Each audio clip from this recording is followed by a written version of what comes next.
CD2. Uma festa muito esperada. Quando o Sr. Bilbo Baggins, do fundo do saco, anunciou que celebraria em breve o seu 111º aniversário com uma festa de grande magnificência, falou-se muito e houve muita excitação em Hobbiton. Bilbo era muito rico e não menos excêntrico, e havia 60 anos que era o espanto do Shire, desde o seu extraordinário desaparecimento e o seu inesperado regresso. As riquezas que trouxera das suas viagens tinham-se, entretanto, tornado uma lenda local e, dissessem os idosos o que dissessem, era a crença popular que o monte do fundo do saco estava cheio de túneis atestados de tesouros. Mas ainda que isso não fosse razão suficiente para o tornar famoso, havia também o seu prolongado vigor, que a todos maravilhava. O tempo ia passando, mas parecia produzir pouco efeito ao Sr. Baggins. Aos 90 anos, tinha sido praticamente o mesmo que aos 50. Aos 99, haviam começado a dizer que estava bem conservado, mas teriam andado mais perto da verdade se dissessem que não estava nada mudado. Alguns abanavam a cabeça e pensavam ser aquilo demasiado bom, um exagero. Parecia injusto que alguém possuísse, aparentemente, juventude perpétua e também, supostamente, riqueza inexaurível. Terá de pagar, diziam. Não é natural e nada de bom virá de tal coisa. Mas, por enquanto, ainda não acontecera nada de mal e, como o Sr. Baggins era generoso com o seu dinheiro, a maioria das pessoas perdoava-lhe de bom grado as suas excentricidades e a sua grande sorte. Mantinha boas relações com seus familiares, tirando, evidentemente, os Bagginses de Vila do Saco, e contava com muitos admiradores dedicados entre os hobbits de famílias pobres e sem importância. Mas não teve amigos íntimos enquanto alguns dos seus primos mais novos não começaram a crescer. O mais velho desses primos, e o favorito de Bilbo, era o jovem Frodo Baggins. Aos 99 anos, Bilbo adotou Frodo como seu herdeiro e levou-o para o fundo do saco, para viver com ele, destruindo assim, finalmente, as esperanças dos Bagginses de Vila do Saco. Por coincidência, Bilbo e Frodo faziam anos no mesmo dia, 22 de setembro. Acho melhor passares a viver aqui comigo, meu rapaz, disse Bilbo um dia. Assim poderemos festejar juntos, agradavelmente, os nossos aniversários. Nessa altura, Frodo estava ainda na casa dos 20, esse período irresponsável entre a infância e a maioridade que começava para os hobbits aos 33 anos. Passaram mais 12 anos, durante os quais os Bagginses deram anualmente festas de aniversário conjuntas e muito animadas no fundo do saco. Agora, porém, depreendia-se que se estava a preparar algo de verdadeiramente excepcional para aquele outono. Bilbo ia completar 111 anos, número muito curioso e idade muito respeitável para um hobbit. O próprio velho Tuque só chegara aos 130, e Frodo completaria 33 anos. 33 também um número importante, o início da sua maioridade. As línguas começaram a não ter descanso em Hobbiton e à beira d'água, e a nova do iminente acontecimento espalhou-se por todo o Shire. A história e a personalidade do Sr. Bilbo Baggins voltaram a ser o tópico principal de todas as conversas e as pessoas mais idosas verificaram de súbito que existia um grande, e para elas muito agradável, interesse pelas suas reminiscências. Ninguém tinha público mais atento do que o velho Han-Ganji, geralmente conhecido por Velhote. Instalava-se no ramo de Era, uma pequena estalagem da estrada de à beira d'água, e falava com certa autoridade, pois tratara da horta do fundo do saco durante 40 anos, e antes disso ajudara o velho Holman a fazer o mesmo trabalho. Agora que por sua vez estava a ficar velho e com as articulações emperradas, o trabalho era feito principalmente pelo seu filho mais novo, Sanganji.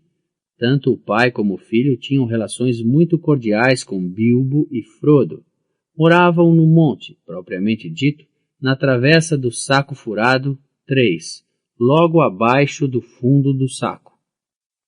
O Sr. Bilbo é um cavalheiro muito simpático e bem falante, como eu sempre afirmei, declarava o velhote com absoluta verdade, pois Bilbo era muito cortês com ele, tratava-o sempre por Mestre Handfast e consultava-o a miúde acerca da cultura de vegetais. Na questão dos tubérculos, sobretudo das batatas, o velhote era reconhecido por toda a vizinhança, incluindo ele próprio, como a maior autoridade. E esse tal Frodo que vive com ele? Perguntou o velho Noax, de À Beira d'Água. O seu apelido é Baggins, mas dizem que é a mais de 50% Brandbuck. Não consigo entender que um Baggins de Hobbiton tivesse ido procurar mulher na Bucklândia, onde as pessoas são tão esquisitas. E não admira que sejam esquisitas, comentou o avôzinho Dois Pés, vizinho do lado do velhote, pois vivem do lado mau do rio Brandevinho, e mesmo à beira da Floresta Velha. É um sítio escuro e mau, se metade das histórias que contam são verdadeiras. Tem razão, avô, concordou o velhote. Não que os Brandbucks da Bucklândia vivam na Floresta Velha. Não, mas parece que são uma raça esquisita, realmente. Entretém-se com barcos naquele enorme rio, e isso não é natural.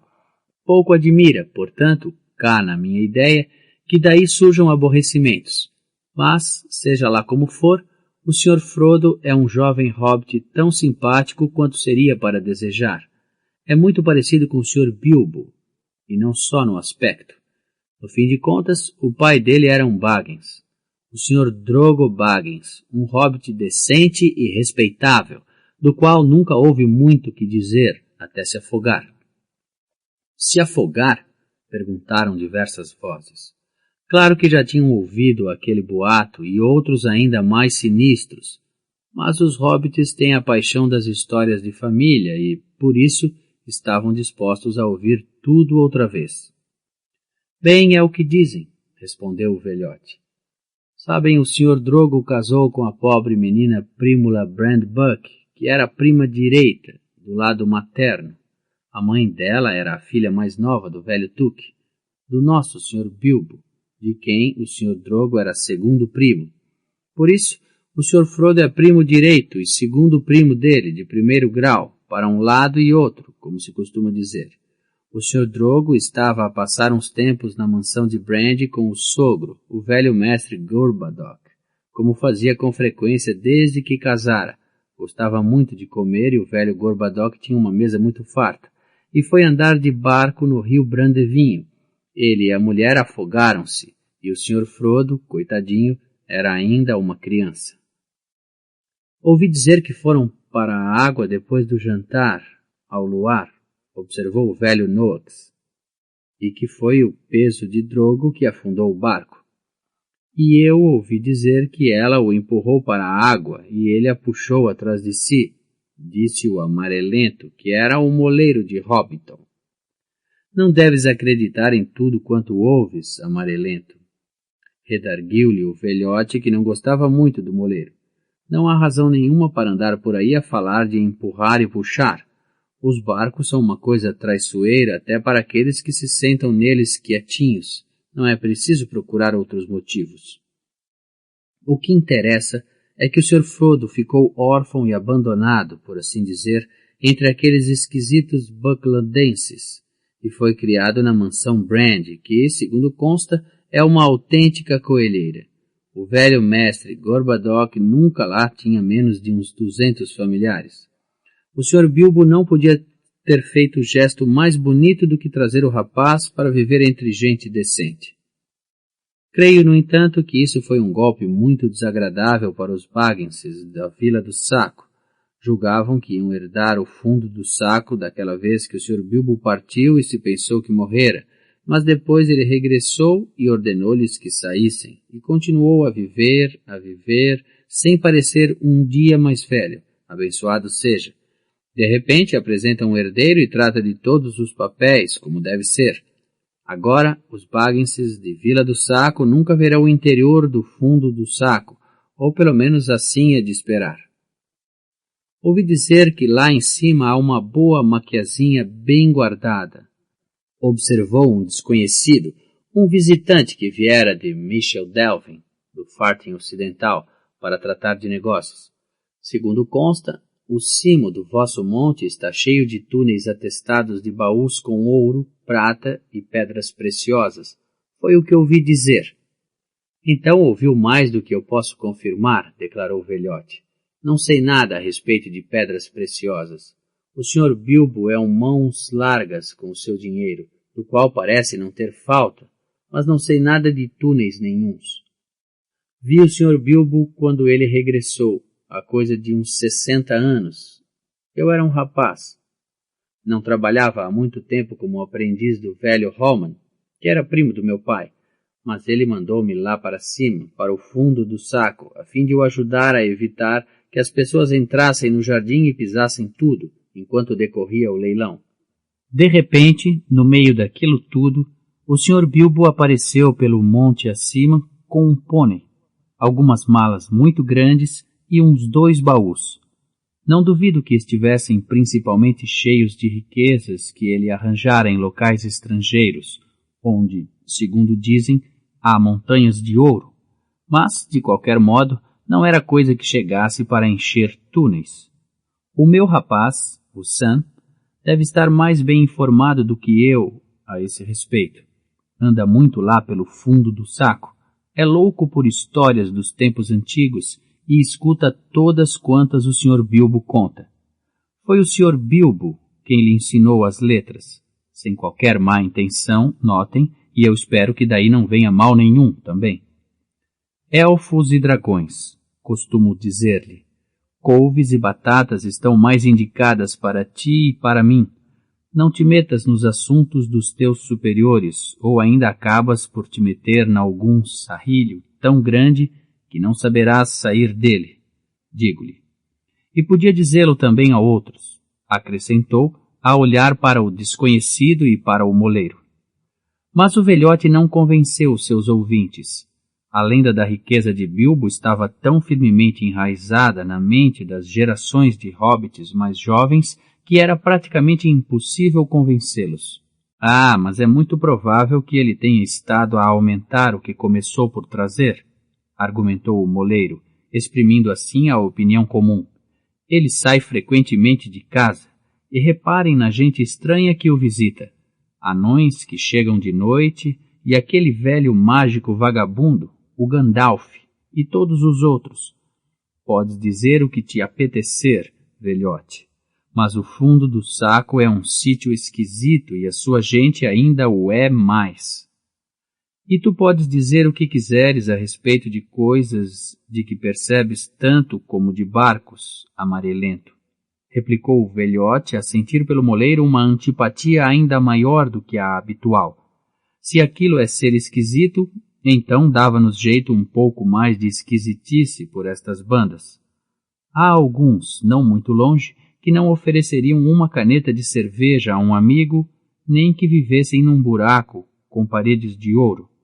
No fundo do saco, porém, fazem as coisas como deve ser. O nosso Sam diz que toda a gente vai ser convidada para a festa e haverá prendas, notem bem, haverá prendas para todos. E será ainda este mês. Esse mês era setembro e decorria tão agradável de tempo quanto se poderia desejar. Passado um dia ou 2, correu o boato, provavelmente iniciado pelo sabedor Sam, de que haveria fogo de artifício e, melhor ainda, fogo de artifício como não se via no Shire ia quase para um século, desde a morte do velho Tuque. Os dias foram passando e o dia foi se aproximando. Certo anoitecer, chegou a Hobbiton uma carroça de aspecto estranho, carregada de volumes ainda mais estranhos, e subiu penosamente a encosta, a caminho do fundo do saco. Os hobbits espreitaram, boquiabertos e assustados, pelas portas iluminadas por candeeiros. A carroça era conduzida por gente estranha, que entoava estranhas canções. Anões de comprida barba e grande capuz. Alguns deles ficaram no fundo do saco. No fim da segunda semana de setembro, outro carro atravessou a beira d'água, vindo da direção da ponte de Brandevinho, em plena luz do dia. Conduzia-o um velho, sozinho. Usava chapéu azul pontiagudo, comprida capa cinzenta e cachecol prateado, e tinha barba branca e comprida, e sobrancelhas farfalhudas, espetadas sob a aba do chapéu. Garotos hobbits correram atrás do carro através de toda a Hobbiton e pela encosta acima. O carro transportava um carregamento de fogo de artifício, como eles tinham acertadamente desconfiado. O velho começou a descarregar, à porta de Bilbo, grandes volumes de fogo de artifício de todas as espécies e formatos, todos eles com um GW grande e vermelho e um caráter único.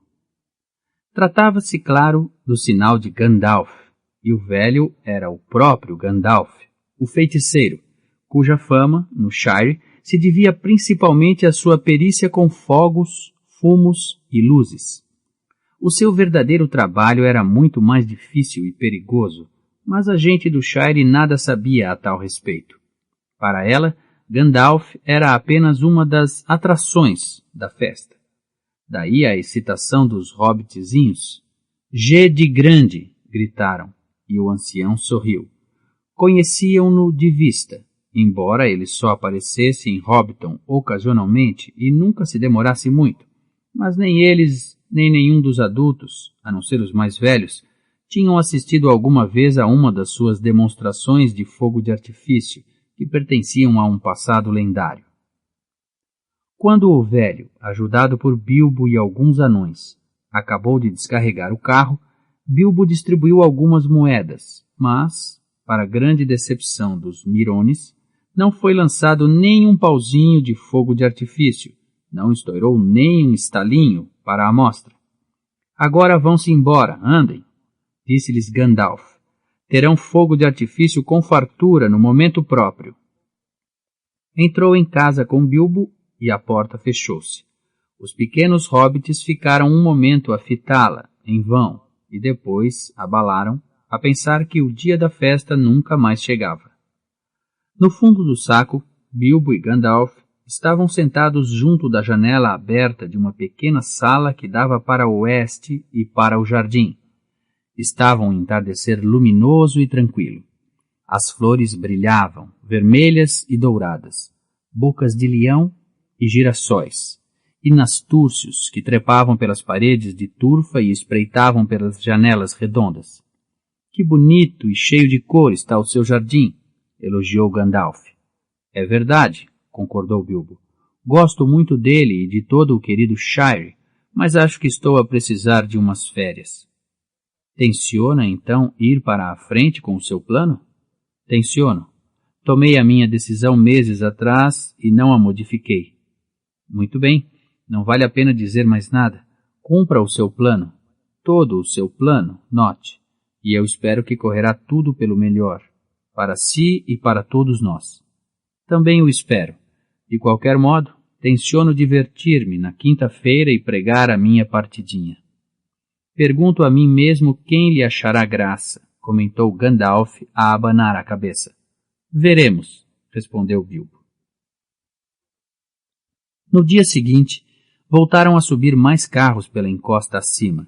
Isso poderia ter dado origem a alguns protestos resmungados por não se comprar localmente, mas nessa mesma semana começaram a vir do fundo do saco encomendas de toda a espécie de provisões, utensílios e artigos de luxo possíveis de encontrar em Hobbiton, à beira d'água, ou em qualquer ponto das imediações.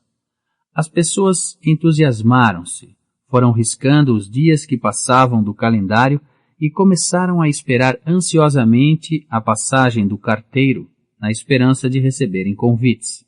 E, com efeito, Os convites não tardaram, aos montes, e o posto dos Correios de Hobbiton ficou congestionado, e o posto dos Correios de À Beira d'Água ficou literalmente submerso, e convocaram-se carteiros voluntários para ajudar. Passou a ver-se uma enfiada constante deles a subir o monte, transportando centenas de variações corteses de "obrigado, irei com certeza". No portão do fundo do saco apareceu o seguinte letreiro: proibida a entrada, a não ser para tratar de assuntos da festa. Mas até mesmo aqueles que tinham ou alegavam ter assuntos da festa a tratar, raramente eram admitidos. Bilbo estava muito atarefado, a escrever convites, a descarregar as respostas já recebidas, a embrulhar prendas e a tratar de certos preparativos pessoais. Desde que Gandalf chegara, deixara de ser visto.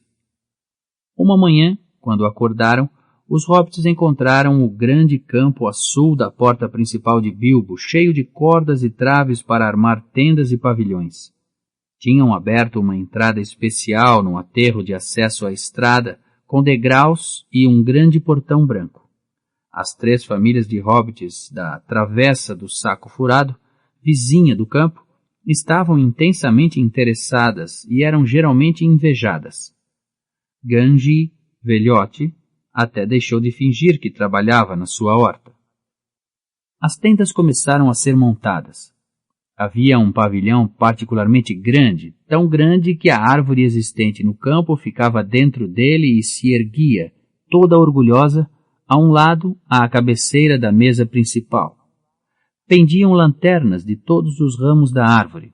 Mais prometedor ainda, para a mentalidade hobbitiana, era a enorme cozinha ao ar livre montada no canto norte do campo. Um exército de cozinheiros de todas as estalagens e casas de pasto de quilômetros em redor veio engrossar o número de anões e outras pessoas estranhas instaladas no fundo do saco. A excitação atingiu o auge. Depois o tempo enevoou-se. Precisamente na quarta-feira, véspera da festa. Reinou uma ansiedade intensa, até que o dia de quinta-feira, 22 de setembro, dealbou finalmente. O sol nasceu, as nuvens dissiparam-se, desfraldaram-se bandeiras e a paródia começou. Bilbo Baggins chamava-lhe uma festa, mas na realidade tratava-se de uma variedade de divertimentos concentrados no grande acontecimento. Tinha sido convidada praticamente toda a gente. Alguns, muito poucos, foram esquecidos, por acaso, mas como apareceram do mesmo modo, o pormenor não teve importância. Foram igualmente convidadas muitas pessoas de outras partes do Shire, e até estavam presentes algumas de fora das fronteiras.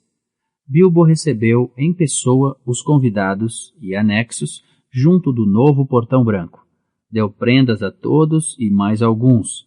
Estes últimos eram os que tinham saído pelas traseiras e entrado de novo pelo portão. Os hobbits davam prendas a outras pessoas no dia do seu próprio aniversário. Em regra, porém, não eram muito dispendiosas nem tão profusas como nesta ocasião. Bem vistas as coisas, não era um mau sistema. Na realidade, em Hobbiton e à beira d'água, todos os dias havia alguém que fazia anos e, portanto, todos os hobbits daquelas bandas tinham uma boa probabilidade de receber pelo menos uma prenda, pelo menos uma vez por semana, mas nunca se cansavam. Nesta ocasião, os presentes eram extraordinariamente bons. As crianças ficaram tão encantadas com eles que por momentos quase se esqueceram de comer. Havia brinquedos como nunca tinham visto antes, todos bonitos e alguns até obviamente mágicos. Muitos deles tinham sido encomendados com 1 ano de antecedência, percorrido a longa distância da montanha e do vale até ali, e era um produto genuíno dos anões.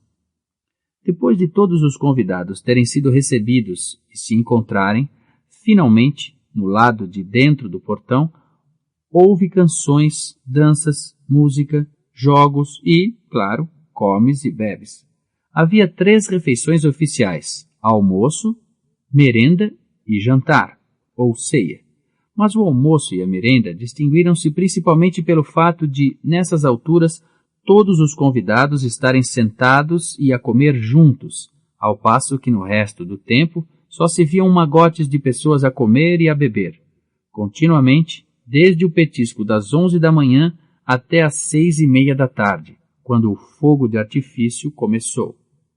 O fogo de artifício estava a cargo de Gandalf. Fora não só trazido por ele, mas também concebido e feito por ele. E foi igualmente ele que se encarregou dos efeitos especiais, do fogo preso e do lançamento dos foguetes. Houve também uma generosa distribuição de cartuchinhos de fogo, estalinhos, chuva de estrelas, tochas, velas de anões, fontes élficas, silvos de gnomos e trovões. Tudo soberbo. A arte de Gandalf melhorava com a idade. Houve foguetes que se desfizeram num bando de aves cintilantes a gorjear docemente. Houve árvores verdes com tronco de fumo escuro. As suas folhas abriam-se como toda uma primavera a desabrochar num momento e os seus ramos luminosos deixavam cair flores cintilantes, que desapareciam com um perfume suave quando pareciam ir tocar no rosto levantado dos estupefatos hobbits. Houve bandos de borboletas que voavam, a reluzir, para as árvores. Houve colunas de fogos coloridos que subiam e se transformavam em águias, ou barcos à vela, ou bandos de cisnes a voar.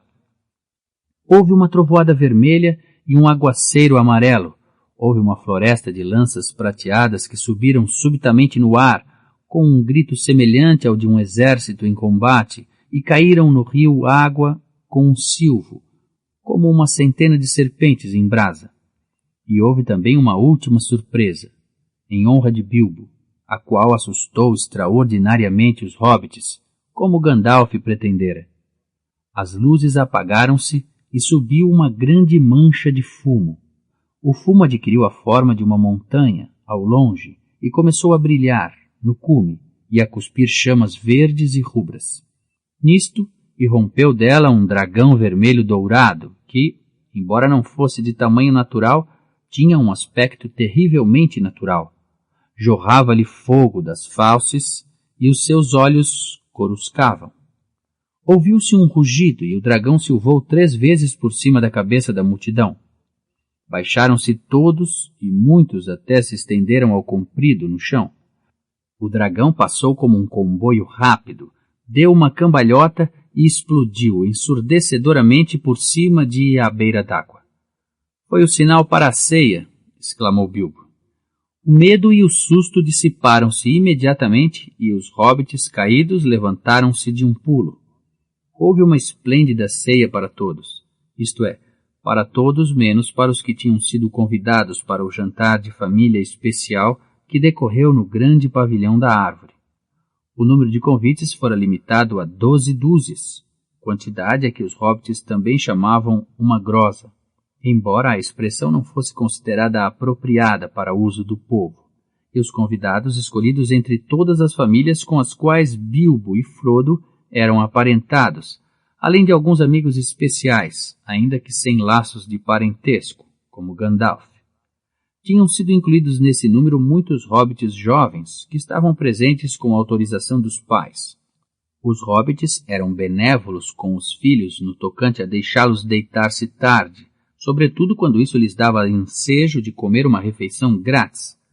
Eram precisas muitas provisões para criar jovens hobbits. Estavam presentes muitos Bagginses e Boffins, e também muitos Tooks e Brandbucks, vários lagartas, parentes da avó de Bilbo Baggins, e rechonchudos, parentes do seu avô Took, e uma variedade de tocas, polgars, espartilhos, tocas de texugo, bons corpos, corneteiros e pés magníficos. Nota de rodapé. Por norma, tem-se trazido todos os apelidos, em parte devido ao seu pitoresco e em parte por serem uma identificação genuína, umas vezes decorrente de alcunhas antigas, outras de profissões, cargos, características pessoais, etc. E também porque, não se passando a história em Inglaterra ou em qualquer país de língua inglesa, não se justificava a manutenção desses nomes em inglês, mas há casos em que a tradução é impossível. Bagginses, boffins, etc. E daí a aparente incoerência. Final da nota. Alguns eram parentes muito afastados de Bilbo e outros era até a primeira vez que iam a Hobbiton, em virtude de viverem em remotos cantos do Shire. Os Bagginses de Vila do Saco não foram esquecidos, e Otto e a sua mulher, Lobelia, estavam presentes. Não gostavam de Bilbo e detestavam Frodo, mas o cartão de convite era tão imponente, escrito com tinta dourada, que tinham achado impossível recusar. Além disso, o seu primo, Bilbo, havia muitos anos que se especializava na boa cozinha e a sua mesa desfrutava de excelente reputação.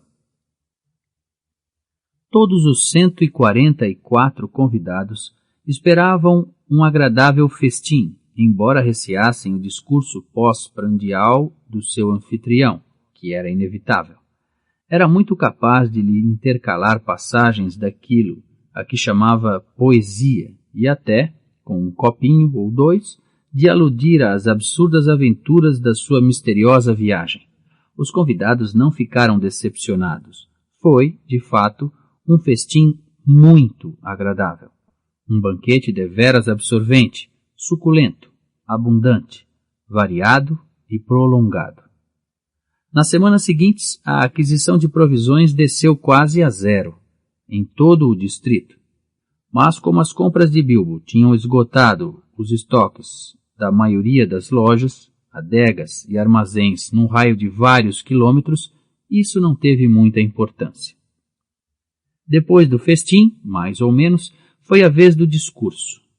Mas nessa altura a maior parte dos convivas encontrava-se num estado de espírito tolerante, naquela fase deliciosa a que chamavam atestar os cantinhos. Bebericavam as suas bebidas preferidas e mordiscavam as suas guloseimas preferidas, e tinham esquecido os seus receios. Estavam dispostos a ouvir tudo e a aplaudir a cada ponto final e parágrafo. Minha querida gente, começou Bilbo, que se levantou do seu lugar. Escutai, escutai, escutai. Gritaram os outros, mas continuaram a repetir a palavra em coro, como se relutassem em seguir o seu próprio conselho. Bilbo deixou seu lugar e subiu para cima de uma cadeira, debaixo da árvore iluminada. A luz da lanterna refletiu-se no seu rosto sorridente e os botões dourados do seu colete de seda bordado reluziram. Assim todos podiam vê-lo de pé, a agitar uma das mãos no ar e com a outra na algibeira das calças. Meus queridos Bagginses e Boffins, recomeçou, e meus queridos Tulks e Brandbucks, lagartas e rechonchudos, corneteiros e bolgers, espartilhos e bons corpos, tocas de texugo e pé magnífico. Pés magníficos, gritou um hobbit idoso do fundo do pavilhão. Chamava-se, claro, Pé Magnífico e bem o merecia. Os seus pés eram grandes, excepcionalmente cabeludos, e estavam ambos em cima da mesa. Pés magníficos, prosseguiu Bilbo, e também meus queridos Bagginses de Vila do Saco, cujo regresso ao fundo do saco saúdo. Hoje é o dia do meu 111º aniversário. Completo hoje 111 anos. Viva, viva, que se repita por muitos e bons, gritaram os convidados a bater alegremente nas mesas. Bilbo estava a ser esplêndido. Era daquele tipo de discurso que gostavam, curto e óbvio. Espero que estejam todos a divertir-se tanto como eu. Aplausos ensurdecedores, gritos de sim e não. Barulho de gaitas e cornetas, flautas e outros instrumentos musicais. Estavam, como já se disse, muitos jovens hobbits presentes. Estouraram muitas bombinhas surpresas musicais. Na sua maioria, tinham escrita a palavra vale, que não se dizia grande coisa à maior parte dos hobbits. No entanto, todos eles concordaram que eram bombinhas maravilhosas. Continham instrumentos pequenos, mas de um fabrico perfeito e com um som delicioso. Por sinal, a um canto, alguns jovens Tulks e Brandbucks, julgando que o tio Bilbo tinha terminado, pois era evidente que já dissera tudo quanto era necessário, improvisaram uma orquestra e começaram a tocar uma alegre música de dança. O jovem Everard Tuck e a menina Melilot Brandbuck subiram para uma mesa e, com campainhas na mão, começaram a dançar Repica a Campainha, que era uma dança bonita, mas muito vigorosa. Mas Bilbo ainda não terminara. Tirou uma corneta da mão de um jovem que se encontrava perto e soprou 3 vezes com força. O barulho diminuiu. Não os demorarei muito, gritou, e a assistência aplaudiu. Quis reuni-los todos com um objetivo. Houve um não sei que na maneira como pronunciou as palavras que os impressionou. Fez-se quase silêncio e 1 ou 2 tuques arrebitaram as orelhas. Na verdade, com 3 objetivos. Primeiro, para lhes dizer que sou tremendamente amigo de todos e que 111 anos é muito pouco tempo para viver entre hobbits tão excelentes e admiráveis. Uma grande explosão aprovadora. Não conheço metade dos presentes nem metade do que gostaria de conhecer, e estimo menos de metade dos presentes metade do que gostaria de estimar.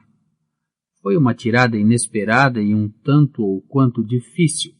Ouviram-se algumas palmas dispersas, mas a maior parte dos convidados não se manifestou, a tentar perceber se o que fora dito tinha sido um cumprimento ou não.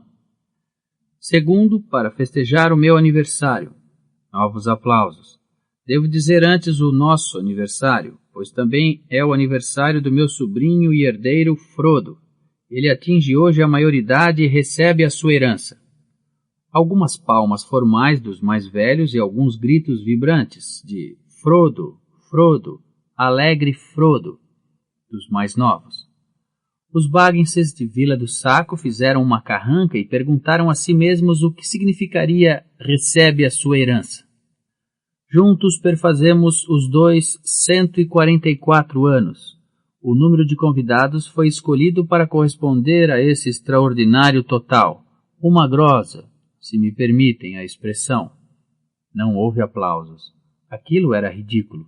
Muitos dos convidados, e em especial os Bagginses de Vila do Saco, sentiram-se insultados, como se só tivessem sido convidados para perfazer o número requerido, como mercadorias num fardo. Uma grosa deveras, expressão vulgar. É também, se me é permitido aludir à história antiga, o aniversário da minha chegada, de barril, a Esgaroth, no Lago Comprido, embora nessa ocasião se me tivesse apagado da memória que era o dia dos meus anos. Então tinha só 51, e os aniversários não pareciam tão importantes como agora. O banquete foi excelente, mas eu lembro-me de ter tido uma grande constipação e só conseguir dizer fanhosamente, muito obrigado. Agora repito-o mais corretamente, muito obrigado por terem vindo à minha festazinha. Obstinado silêncio. Receavam todos que estivesse iminente alguma canção ou alguns versos e começaram a ficar enfadados, porque não se calava ele e os deixava beber à sua saúde. Mas Bilbo não cantou nem declamou, fez uma pausa e depois concluiu. Terceiro e último, desejo fazer uma participação. Disse a última palavra tão sonora e inesperadamente que todos os que ainda se podiam endireitar se endireitaram. Lamento participar-lhes que, embora, como já disse, 111 anos seja muito pouco tempo para viver entre vocês, isto é o fim. Parto. Vou partir agora. Adeus. Desceu da cadeira e desapareceu. Brilhou uma luz ofuscante, um clarão, e todos os convidados pestanejaram. Quando abriram os olhos, Bilbo não se via em parte alguma. 144 hobbits estupefatos deixaram-se cair para trás, nos lugares, mudos de espanto. O velho Odo Pé Magnífico tirou os pés de cima da mesa e bateu com eles no chão. Seguiu-se um silêncio absoluto, até que, de repente, depois de respirarem diversas vezes fundo, todos os Bagginses, Boffins, Tucks, Brandbucks, lagartas, rechonchudos, tocas, bolgers, espartilhos, tocas de texugo, bons corpos, corneteiros e pés magníficos começaram a falar ao mesmo tempo. Segundo o consenso geral, a partida tinha sido de muito mau gosto e os convidados precisavam de mais comida e mais bebida para se refazerem do choque e do desagrado. É doido, eu sempre o disse. Foi provavelmente o comentário que mais se ouviu. Até os Tooks, com algumas, poucas exceções, consideraram absurdo o comportamento de Bilbo. Por enquanto, de resto, estavam quase todos convencidos de que o seu desaparecimento não passara de uma brincadeira ridícula. Mas o velho Rory Brandbuck não estava tão certo disso como os outros. Nem a idade, nem o enorme jantar lhe tinham toldado o entendimento, e ele disse à sua nora Esmeralda: "Há algo de esquisito nisto, minha querida. Estou convencido de que o doido do Baggins partiu outra vez, velho idiota. Mas para que nos havemos de preocupar com isso? Não levou as vitualhas com ele?" E pediu ruidosamente a Frodo que mandasse servir mais vinho. Frodo era o único dos presentes que não dissera nada. Durante alguns momentos deixara-se ficar, silencioso, ao lado da cadeira vazia de Bilbo e ignorava todos os comentários e todas as perguntas. Gostara da partida, claro, apesar de ter estado no seu segredo, e só com dificuldade contivera o riso perante a indignada surpresa dos convidados. Ao mesmo tempo, no entanto, sentia-se profundamente perturbado, pois apercebera-se de súbito de que amava ternamente o velho hobbit. Na sua maioria, os convidados continuaram a comer, a beber e a discutir as excentricidades passadas e presentes de Bilbo Baggins. Mas os Bagginses de Vila do Saco já tinham partido, furiosos. Frodo perdeu todo o interesse na festa. Deu ordem para servirem mais vinho e depois levantou-se, despejou silenciosamente o seu copo à saúde de Bilbo e saiu do pavilhão. Quanto a Bilbo Baggins, enquanto proferira o seu discurso, estivera a apalpar o anel de ouro que tinha na algibeira, o seu anel mágico, de cuja existência guardara segredo durante tantos anos. Ao descer da cadeira, enfiou-o no dedo e nunca mais nenhum hobbit o voltou a ver em Hobbiton. Dirigiu-se, a andar muito depressa, para o seu buraco e parou um momento a escutar, sorridente, a barulheira que reinava no pavilhão e os sons de alegria e boa disposição que vinham de outras partes do campo. Depois entrou. Despiu a roupa da festa, dobrou-a e embrulhou o colete bordado em papel de seda antes de o guardar. Em seguida vestiu apressadamente algumas peças de vestuário velhas e amarrotadas e pôs à cintura um gasto cinto de couro, do qual pendia uma espada curta metida numa bainha de velho couro preto. De uma gaveta fechada à chave, que cheirava a bolas de naftalina, tirou uma velha capa e um capuz. Tinham estado fechados à chave como se fossem muito valiosos, mas a verdade é que estavam tão remendados e desbotados que dificilmente se adivinharia a sua cor primitiva, que devia ter sido verde escura. Além do mais, eram demasiado grandes para ele. Em seguida dirigiu-se ao seu escritório e tirou de um grande cofre forte um embrulho envolto em panos velhos e um manuscrito com uma capa de couro e também um sobrescrito grande e volumoso. Pôs o livro e o embrulho numa mala pesada que esperava ali perto, já quase cheia. Depois meteu o anel e a sua bonita corrente no sobrescrito e fechou e endereçou a Frodo. Primeiro colocou-o na prateleira da chaminé, mas com um gesto brusco tirou-o de lá e meteu-o na algibeira. Nesse momento, a porta abriu-se e Gandalf entrou, muito depressa. "Olá!" exclamou Bilbo. Já tinha perguntado a mim mesmo se não apareceria. "Folgo em encontrá-lo visível", redarguiu o feiticeiro e sentou-se numa cadeira. "Desejava apanhá-lo para trocarmos algumas palavras antes de partir. Acha, suponho, que correu tudo esplendidamente e de acordo com os planos?" "Acho sim", respondeu Bilbo, embora aquele clarão tenha sido surpreendente.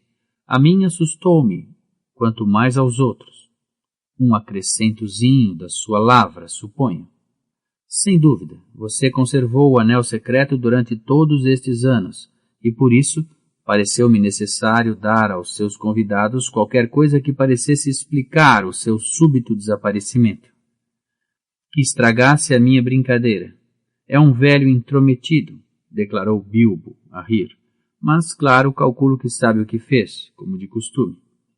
Sim, costumo saber o que faço, mas não estou muito certo no tocante a toda esta história que chegou agora ao seu ponto final.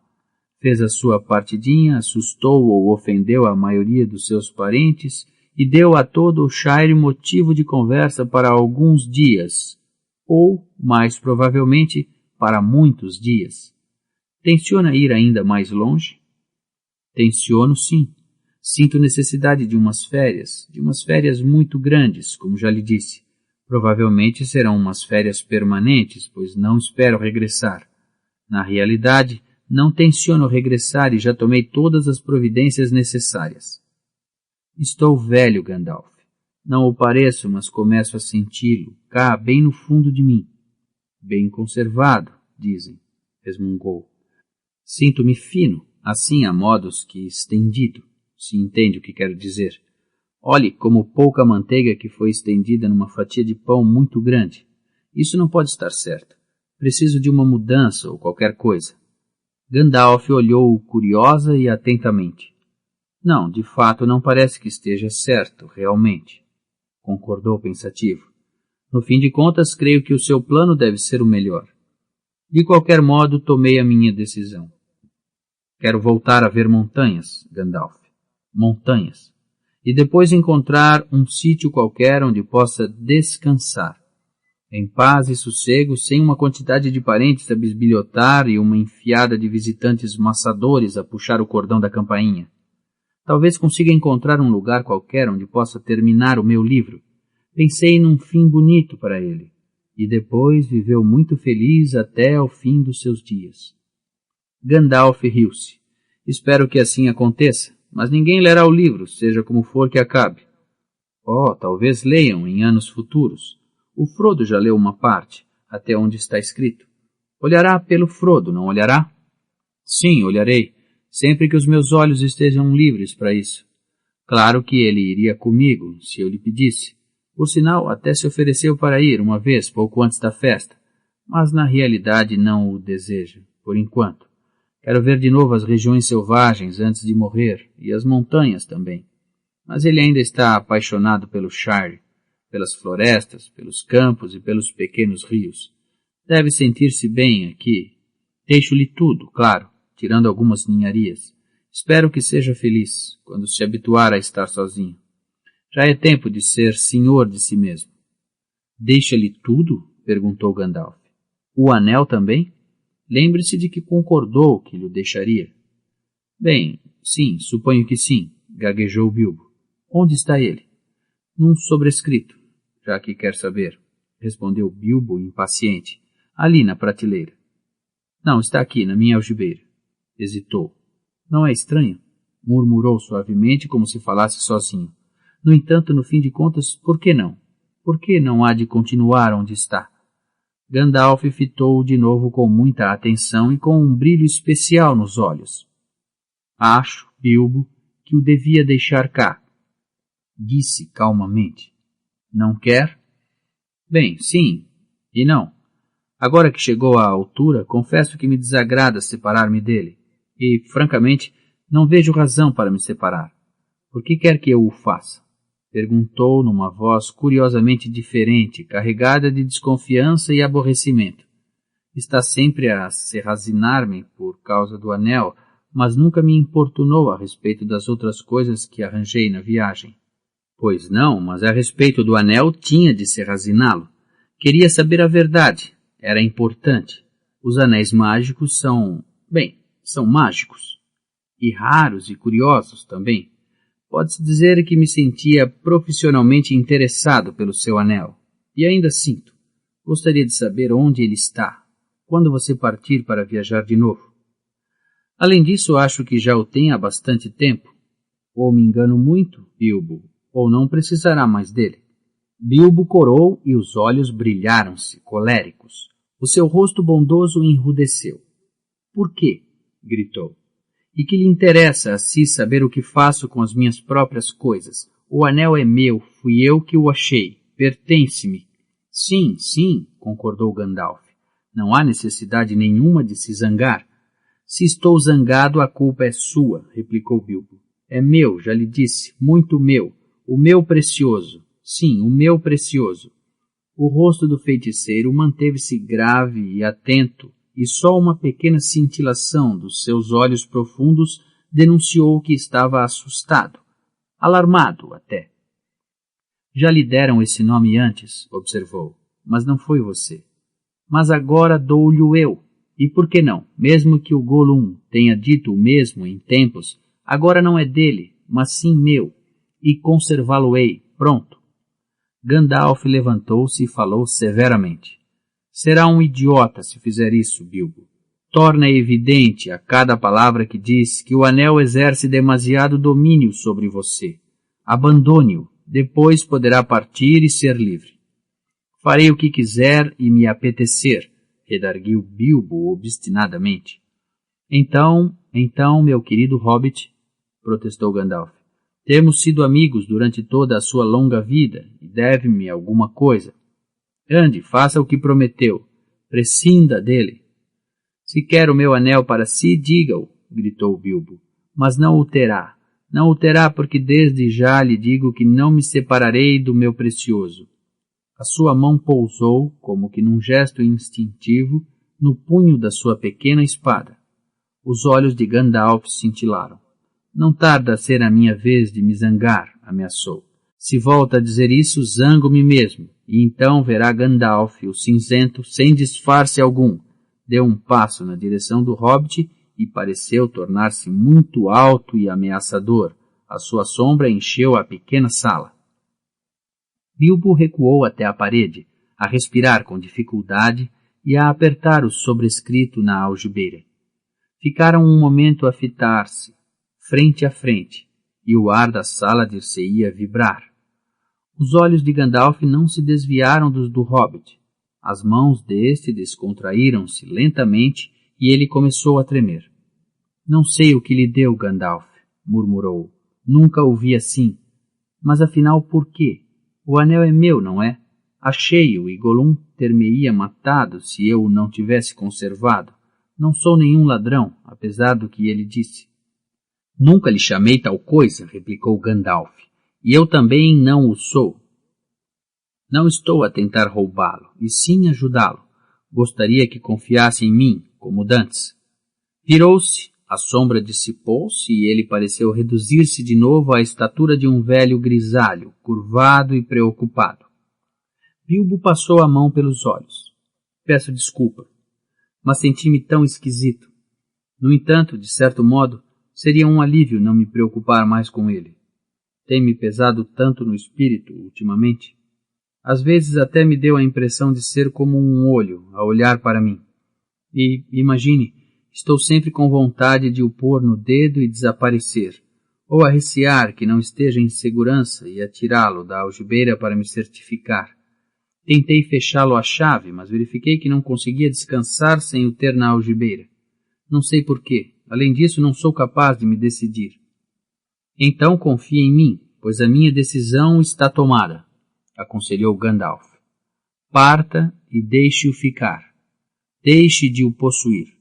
Dê-o a Frodo e eu velarei por ele. Bilbo permaneceu ainda um momento tenso e indeciso. Depois suspirou. Está bem, acedeu a custo. Assim farei. Encolheu os ombros e sorriu, triste. No fim de contas, o objetivo desta festa era realmente esse, dar montes de prendas de aniversário e, de certo modo, tornar mais fácil o ato de o dar também ao mesmo tempo. Verdade seja que, no fim, não facilitou nada, mas seria uma pena desperdiçar todos os preparativos que fiz e estragaria a partida que pretendi pregar. Realmente destruiria a única utilidade que sempre encontrei em toda essa história da festa, declarou Gandalf. Pronto, fica para o Frodo, como tudo o mais. Bilbo respirou fundo, e agora tenho de ir andando se não quero correr o risco de ter de aturar alguém. Já disse adeus e não suportaria ter de o fazer de novo. Pegou na mala e dirigiu-se para a porta.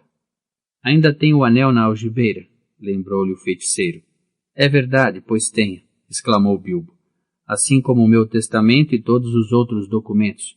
O melhor será dar-lhe-o a si e, depois, você entrega-o em meu nome. Será mais seguro. Não, não me dê o anel, discordou Gandalf. Ponha-o na prateleira da chaminé. Estará lá em segurança até o Frodo chegar. Eu esperarei por ele.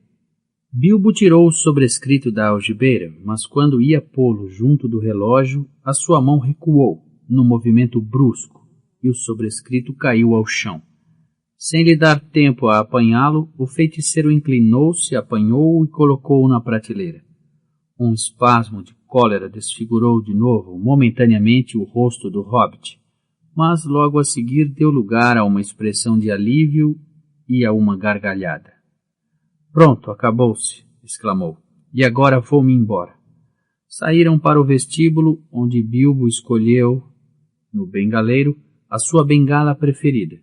Depois assobiou e apareceram 3 anões, vindos de diferentes quartos onde tinham estado atarefados. Está tudo pronto? Perguntou-lhes Bilbo. Tudo embrulhado e rotulado? Tudo, responderam-lhe. Então partamos, ordenou e transpôs a porta principal. Estava uma bela noite, com o céu negro salpicado de estrelas. Bilbo olhou para cima, a aspirar o ar. Que divertido partir de novo, fazer-me outra vez à estrada com os anões. É isto que tenho realmente desejado há anos. Adeus, disse a olhar para a velha casa, e fez uma vénia à porta. Adeus, Gandalf. Adeus por agora, Bilbo. Cuide de si. Já tem idade para isso, e talvez, também, juízo suficiente. Cuide de mim. Quero lá saber. Não se preocupe comigo. Nunca me senti tão feliz como neste momento. E isso é dizer muito. Mas chegou à altura. Sinto que estou finalmente a ser arrebatado, acrescentou, e depois cantou docemente no escuro, como para consigo mesmo. A estrada vai sempre, sempre em frente, a partir da porta onde começou. Muito, muito ao longe a estrada desaparece, e eu tenho de continuar, se puder, a pisá-la com pés ansiosos, até se juntar a algum caminho mais largo, onde muitas veredas e missões se juntam, e para onde sigo depois, não sei. Parou um momento silencioso, depois, sem acrescentar qualquer outra palavra, voltou costas às luzes e às vozes dos campos e das tendas e, seguido pelos 3 companheiros, entrou no jardim e trotou pelo carreiro comprido e inclinado abaixo.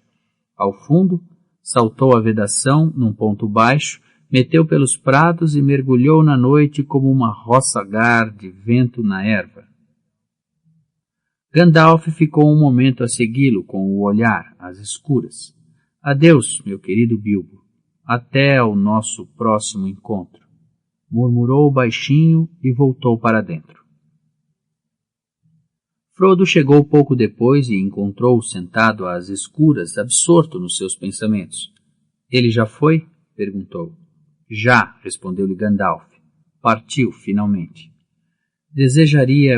Quero dizer, até esta noite esperei que não passasse de uma brincadeira, mas, no meu coração, sabia que ele tencionava realmente partir. Teve sempre o hábito de brincar com coisas sérias. Tenho pena de não ter voltado para dentro mais cedo, para me despedir dele. Creio que, no fim, ele preferiu esgueirar-se sem ser visto, disse Gandalf. Não te atormentes, ele estará bem. Agora. Deixou um sobrescrito para ti. Está ali. Frodo tirou o sobrescrito da prateleira da chaminé e olhou-o, mas não o abriu. Creio que encontrarás aí o teu testamento e todos os outros documentos, explicou o feiticeiro. Agora és o senhor do fundo do saco. Suponho que também encontrarás um anel de ouro. O anel? Exclamou Frodo. Ele deixou-mo? Mas por quê? No entanto, talvez venha a ser útil. Talvez sim, ou talvez não, sentenciou Gandalf. No teu lugar não me serviria dele, De qualquer modo, guarda segredo da sua existência e vela para que esteja em segurança. Agora vou me deitar. Frodo achou que, como senhor do fundo do saco, era seu penoso dever despedir-se dos convidados. Entretanto, tinham-se espalhado pelo campo todos uns zuns de estranhos acontecimentos, mas Frodo limitou-se a dizer que, sem dúvida, tudo se esclareceria de manhã. Cerca da meia-noite, chegaram as carruagens para levar as pessoas importantes. Partiram uma por uma, cheias de hobbits saciados, mas muito descontentes. De acordo com o que fora combinado, apareceram jardineiros que levaram em carrinhos de mão aqueles que, inadvertidamente, tinham ficado para trás. A noite passou, devagar. O sol nasceu. Os hobbits levantaram-se tarde. A manhã avançou. Chegou gente e começou, de conformidade com as ordens recebidas, a retirar os pavilhões, as mesas e as cadeiras, as colheres, as facas, as garrafas e os pratos, os vasos de arbustos floridos, as migalhas e o papel das bombinhas surpresa, as malas, as luvas e os lenços esquecidos e a comida que sobrara, muito pouca coisa. Depois chegou mais gente, esta sem ter recebido ordens. Bagginses, Boffins, Bolgers, Tooks e outros convidados que viviam ou se tinham hospedado perto. Cerca do meio-dia, quando até os que melhor tinham comido já se tinham levantado, encontrava-se no fundo do saco uma grande multidão, que não fora convidada, mas não era inesperada. Frodo estava no patamar, a sorrir, mas com um ar muito fatigado e preocupado. Deu as boas-vindas aos visitantes, embora pouco mais tivesse a dizer-lhes do que já dissera. A sua resposta a todas as perguntas foi simplesmente a seguinte: o Sr. Bilbo Baggins partiu, tanto quando me é dado saber, definitivamente. Convidou alguns dos visitantes a entrar, pois Bilbo deixara recados para eles. No vestíbulo amontoava-se uma grande variedade de embrulhos, volumes e pequenas peças de mobiliário. Cada um deles tinha presa uma etiqueta, algumas delas deste gênero: para Adelard Took, para si mesmo, do Bilbo, num chapéu de chuva. Adelard levara muitos sem etiqueta. Para Dora Baggins, em memória de uma longa correspondência com a ternura do Bilbo, num grande cesto de papéis. Dora era irmã de Drogo e a parente feminina mais velha de Bilbo e Frodo. Tinha 99 anos e durante mais de meio século gastara resmas e resmas de papel a escrever bons conselhos. Para Milo Tocas, esperando que lhe seja útil, do B.B., numa caneta e num tinteiro de ouro. Milo nunca respondia a cartas. Para uso de Angélica, do tio Bilbo, num espelho redondo e convexo. Angélica era uma jovem Baggins e saltava demasiado aos olhos que se considerava bonita. Para a coleção de Hugo Espartilho de um contribuinte, numa estante vazia. Hugo tinha o vício de pedir livros emprestados, e quanto a devolvê-los ainda era pior do que o comum. Para Lobelia Baggins de Vila do Saco, como presente, numa caixa de colheres de prata. Bilbo estava convencido de que ela se apoderara de muitas das suas colheres enquanto ele estivera ausente na anterior viagem. Lobelia sabia-o muito bem. Quando chegou, mais tarde, percebeu imediatamente o gracejo, mas não deixou de levar as colheres.